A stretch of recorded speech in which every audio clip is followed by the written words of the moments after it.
जुर्अतो हिम्मत का है इज़हार, सीधी बात रिवायाते सहाफत का अलंबरदार, सीधी बात। नाज़रीन गिरामी, अस्सलामु अलैकुम वरहमतुल्लाहि वबरकातुहू। सीधी बात के ताज़ा तरीन प्राइम टाइम में आप लोगों का इस्तकबाल है। नाज़रीन, मैं अंसार अजीज़ नदवी इस वक्त की इवनिंग प्राइम टाइम में आप लोगों के सामने कुछ अहम तरीन ख़बरें, कुछ वीडियोस और दीगर कुछ तफसीलात रखने की कोशिश कर रहा हूँ। नाज़रीन, मैं आज आपको बताऊँगा कि किस तरह पुलिस ने इस बात का दावा किया है कि एक ट्रक जो असलहा से भरा हुआ है वो बरामद हुआ है कि इलाके में मथुरा ईदगाह और काशी ज्ञान वापी मस्जिद पर कब्जे का ऐलान करने वालों पर कदगन लगाए जाने का इस वक्त मुतालबा बढ़ता जा रहा है। भाई की फीस भरने में नाकाम बहन किस तरह स्कूल चेयरमैन की हवस का शिकार हो जाती है, वहीं पर एक आश्रम में एक साध्वी के साथ गैंगरेप होने की खबरें आ रही हैं। बंगाल में आदिवासी बहनों के साथ किस तरह जो है ज्यादती की गई, अजीब व गरीब किस्म की खबरें निकल कर के सामने आ रही। नाज़रीन के अंदाज़ा नहीं लगाया जा सकता कि क्या कुछ हो रहा है दुनिया में। उधर यमन में जंगी जराइम सामने आए हैं। बरतानिया, कनाडा, फ्रांस, अमेरिका और ईरान ने असलहा फराम करके यमन को मैदान जंग बनाया, इस तरह की खबरें आ रही हैं। तो वहीं अक़वाम मुत्तहिदा ने सऊदी अरब और UAE को जंगी जराइम में मुलव्वस होने का ऐलान किया है। इसके अलावा भी मैं कुछ और खबरें रखता हूँ, एक वायरल वीडियोस भी आप लोगों के सामने रखने की कोशिश करता हूँ। उससे पहले आप लोगों से दरख्वास्त है कि जिन अहबाब ने हमारे चैनल को सब्सक्राइब नहीं किया है वो सब्सक्राइब कर लें। हमारे इन वीडियोस को दूसरों तक पहुँचाने में हमारी मदद करें, लिंक को शेयर करें। इदारे को मजबूत करना आप लोगों की जिम्मेदारी है। नाज़रीन, सबसे पहले मैं एक वीडियो आपको दिखाऊँगा जब बेंगलुरु के कोनाकुंटे से आई हुई है। कल रात में जिस तरह से मूसलाधार बरसात हुई है, आप लोग जानते हैं कि बहुत ज़्यादा नुकसान हुआ है बेंगलुरु के मुख्तलिफ इलाकों में। एक वीडियो इस वक्त वायरल हो रही है जिसमें ड्राइवर जिसमें मौजूद है वो एक कार जो है इस वक्त फंस गई एक टनल में। ये आप अंदाज़ा लगा सकते हैं कि किस तरह से जो है ये इनोवा कार थी, इसमें इस वक्त ड्राइवर बैठा हुआ है लेकिन कार यहाँ पर फंस गई है। निकालने की कोशिश की जा रही है लेकिन मुमकिन नहीं हो पा रहा। ऐसे बेंगलुरु के बहुत सारे इलाकों से जहाँ दरख्त गिरने की, बिजली गिरने की और अलग अलग जो है खबरें सामने आ रही हैं। उसकी एक ताज़ा मिसाल ये है कि बेंगलुरु में जब बरसात होती है तो किस तरह रास्ते इनमें जो है पानी जमा हो जाता है, जिससे ये महसूस किया जा सकता है कि यहाँ की हुकूमतें अभी भी यहाँ का ड्रेनेज सिस्टम और पानी को एक दूसरी जगह मुंतकिल करने का सिस्टम है उस पर अभी तक काबू नहीं कर पा रहे हैं। जबकि शहर बेंगलुरु सफाई को लेकर के और दीगर चीज़ों को लेकर के बहुत ही ज़्यादा मशहूर है, लेकिन बरसात आती है तो उसकी हकीकत निकल कर के सामने आ जाती है। नाज़रीन, आइए मैं आपको एक और ख़बर की जानिब ले चलूँ। इस वक्त यमन में जंगी जराइम अपने इंतहा को पहुँच चुके हैं। बरतानिया, कनाडा, फ्रांस, अमेरिका और ईरान ने असलहा फराहम करके यमन को मैदान जंग बना दिया है, इस तरह का बयान आया है अक़वाम मुत्तहिदा की जानिब से। सऊदी अरब और मुत्तहिदा अरब इमारात की फ़िज़ाई हमलों में जाँ बहक होने वाले मासूम शहरों का कत्ल जंगी जराइम के ज़ुमरे में आता है। अक़वाम मुत्तहिदा ने अपने माहिरीन की यमन जंग पर रिपोर्ट जारी कर दी है और साफ तौर पर कहा है कि सऊदी अरब और UAE यमन में इस वक्त जंगी जराइम में मुलव्वस है। मासूमों को मारने और जो है बेकसूरों को निशाना बनाने की वजह से यहाँ के लोगों में ज़बरदस्ती जंग थोप करके अपने हवारियों के साथ लगातार यहाँ पर हमला किया जा रहा है। ये बात जो है बाकायदा अक़वाम मुत्तहिदा ने कहा है और साथ ये भी कहा है कि बरतानिया, कनाडा, फ्रांस, अमेरिका और ईरान ने असलहा फराहम करके यमन को मैदान जंग बना दिया। यानी दोनों तरफ से जो है, यानी वो हुसियों की तरफदारी करने वाले हों या सऊदी अरब की तरफदारी करने वाले हों, तमाम ममालिक ने एक दूसरे को जो असलहा फराहम किए वो सब के सब जो है इस वक्त यहाँ जो मासूमों की जान जा रही हैं उसमें मुलव्वस हैं, ये कहना है अक़वाम मुत्तहिदा का। नाज़रीन, ये तस्वीर देखिए, जम्मू कश्मीर से आ रही तस्वीर है। जम्मू कश्मीर पुलिस ने जनूबी कश्मीर के ज़िला कोलगाम में जवाहर टनल के नज़दीक 2 अफराद को गिरफ्तार करके उनकी तहवील से असलहा बशमूल एक अमरीकी साख्त की राइफल बरामद करने का दावा किया है। सरकारी ज़राए ने बताया कि पुलिस और सिक्योरिटी फोर्सेस की मुश्तरका टीम ने जम्मू के ज़िला सांबा से आ रहे एक ट्रक को गुज़िश्ता रात जवाहर टनल के नज़दीक रोककर उसकी तलाशी ली। उन्होंने कहा कि तलाशी के दौरान ट्रक से असलहा बशमूल एक अमरीकी साख्त की राइफल भी बरामद की गई है। गिरफ्तार शुदा अफराद की शनाख्त बिलाल अहमद वलद गुलाम मोहम्मद कट्टे और शहनवाज अहमद मीर वलद ज़हूर अहमद मीर साकिनान शूपिया के तौर पर हुई है। गिरफ्तार शुदगान की एक AK-47 राइफल, उसके 2 मैगजीन, एक अमरीकी साथ की M4 कार्बाइन राइफल और 6 चीनी साख्त के पिस्तौल और उसके 12 मैगजीन शामिल है। एक पुलिस अफसर ने वाकई की तस्दीक करते हुए कहा कि पुलिस ने इस वाकये से मुंसलिक जिला रामबन से भी मजीद 3 अफराद की गिरफ्तारी अमल में लाई गई है और मजीद तहकीकात जारी है। तो नाज़रीन, इस तरह से एक ट्रक में इस तरह से जो है धमाका खेज और इस कदर का असलहा देखने के बाद जो है इस वक्त एक खबर सुर्खियों में छाई हुई है और इस तरह की खबरें निकल करके सामने आ रही हैं कि कोई बड़े हमले की प्लानिंग हो रही थी जिसको पुलिस ने उससे पहले ही नाकाम बना दिया। इस तरह की खबरें सामने आ रही हैं। नाज़रीन, बाबरी मस्जिद के मामले के बाद अब लगातार मथुरा ईदगाह और काशी ज्ञान वापी मस्जिद इस वक्त बहुत ज़्यादा सुर्खियों में है और इस वक्त जो है अलग अलग किस्म से जो बयानात सामने आ रहे हैं उसको लेकर के बहुत ही ज़्यादा तशवीश पाई जा रही है। यानी कहीं ऐसा तो नहीं कि बाबरी मस्जिद के बाद जो है लगातार इस वक्त जो है मसाजिद और दरगाहों को निशाना तो नहीं बनाया जाएगा। ये सवालात बार बार निकल कर के सामने आ रही हैं। पीस पार्टी के कौमी नायब सदर डॉक्टर अब्दुल रशीद अंसारी के एक बयान के हवाले से भी इसी तरह की तशवीशनाक बातें सामने आती हैं। यूएनए की एक रिपोर्ट में उन्होंने कहा है कि अखिल भारतीय अखाड़ा परिषद जैसी तंजीमों का ईदगाह व मस्जिद पर कब्जे के लिए मुल्कगीर मुहिम चलाने का अल्टीमेटम आईन व कानून के खिलाफ है। ऐसे हालात में हुकूमत की जिम्मेदारी है कि मुल्क में अमन व अमान की फिजा कायम रखे और आईन व कानून की बका के लिए मज़कूरा तंजीम पर कदगन लगाकर कानूनी कार्रवाई की जाए।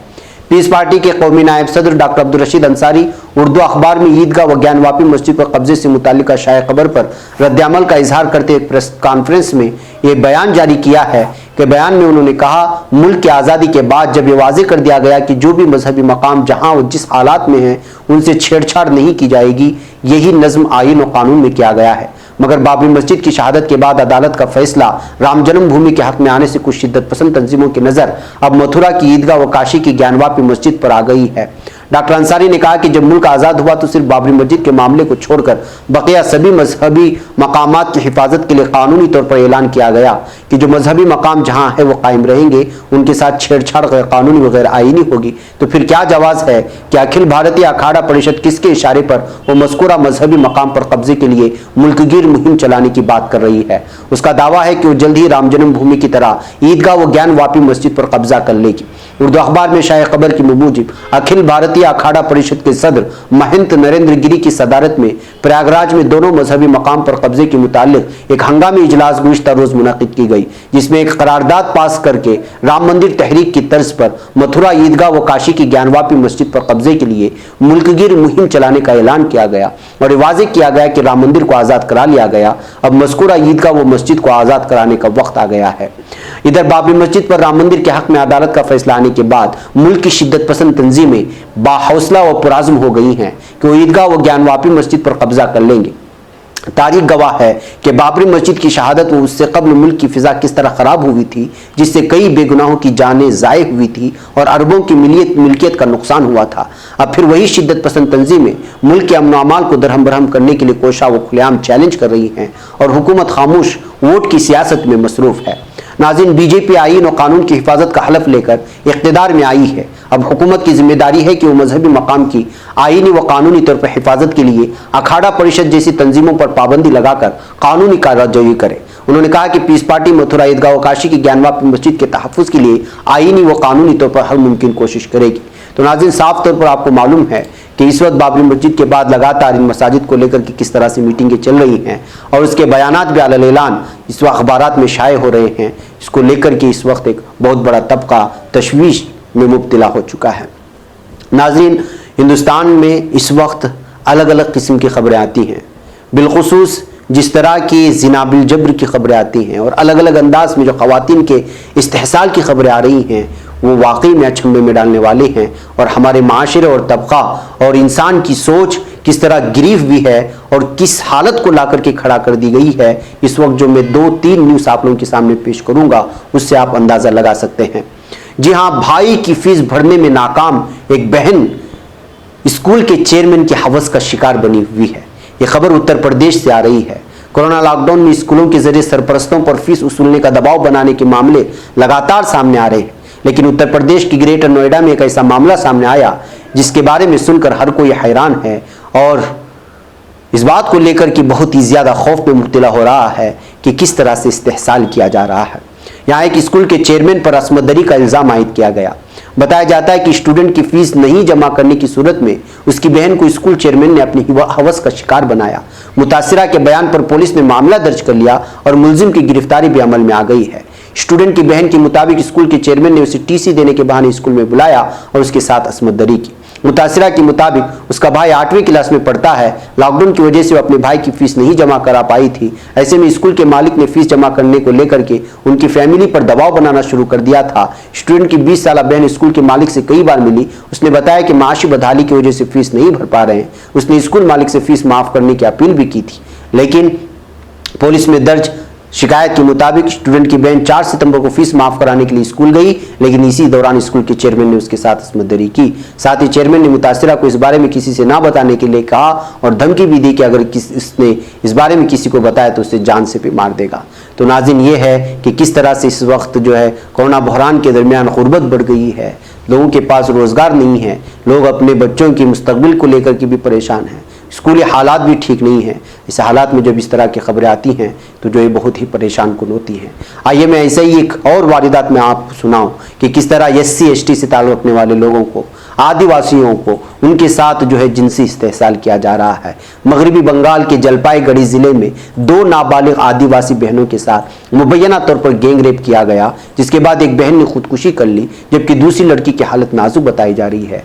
पुलिस ने मंगल को ये जानकारी दी। अहले खाना ने बताया कि 16 और 14 साल की 2 बहनें 4 सितंबर को कुछ मकामी नौजवानों के साथ बाहर निकली थी। उनके भाई ने बताया कि हमने सोचा कि वो हमेशा की तरह बाहर गई होंगी, लेकिन फिर वो 2 दिनों तक लापता रही और 6 सितंबर को वापस आ गई। उनकी तबीयत खराब होने पर घर वाले उन्हें एक मकामी अस्पताल ले गए, जहां से उन्हें North Bengal medical college and hospital भेजा गया। फिर इसके बाद सारी तफसीलात सामने आई कि किस तरह उनके साथ जो है जिनसी इस्तेहसाल हुआ है और उसमें से एक ने खुदकुशी कर ली है।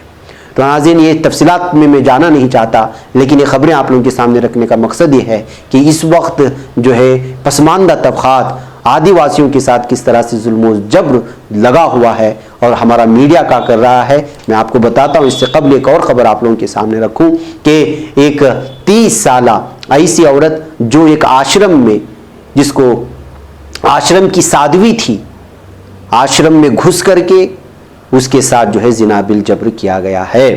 ये जो खबर आ रही है ये गोड्डा से आ रही है, जो रांची कैपिटल जो रांची है उसके करीब में एक इलाका है। वहाँ पर एक आश्रम है, उस आश्रम में 4-5 गुंडों ने घुसा और घुसने के बाद उस साध्वी के साथ जो है ज़बरदस्ती ये सारी चीज़ें की। मैं तफसीलात में नहीं जाऊँगा, बस ये है कि जो है देखिए कि न साध्वी को छोड़ा जा रहा है, न नाबालिग बच्चियों को, और उसके बाद मैंने जो कहा एक टीचर की जानिब से, एक चेयरमैन की जानिब से क्या है एक लड़की के साथ।